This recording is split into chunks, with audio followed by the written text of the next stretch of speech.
Sure, here's a spine-chilling tale for you. The Whistler ***. In a small, sleepy town nestled deep in the woods, there was an old house on the edge of a forgotten road. It had been abandoned for decades, its once proud structure now decaying and overrun with vines and moss. The townsfolk had long whispered about it, and they all knew to avoid it after dark, but no one ever spoke of it openly. There was a reason for that. Evelyn, a curious young woman new to town, had heard the rumors. She was always one to seek out the truth, to find the hidden stories that others were too afraid to speak.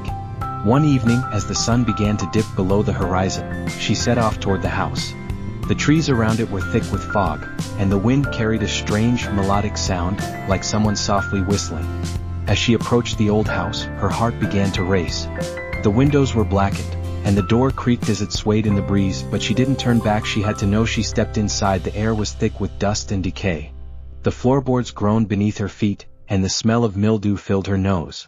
The whistling sound continued, faint at first, but growing louder, echoing through the empty halls. It was almost familiar, but where had she heard it before? Evelyn moved deeper into the house, her steps slow and cautious. As she rounded the corner into the main living room, she froze. There, in the center of the room, stood a figure. A tall, thin man dressed in a faded, tattered coat, his face obscured by a wide-brimmed hat. He was whistling that same eerie tune, but something was wrong. The man wasn't moving, he wasn't breathing.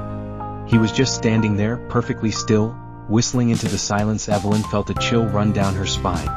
The tune was becoming louder now, almost deafening, like the wind itself had come alive with it. The man's head turned slightly, just enough for her to see his face beneath the brim of his hat. It was a face.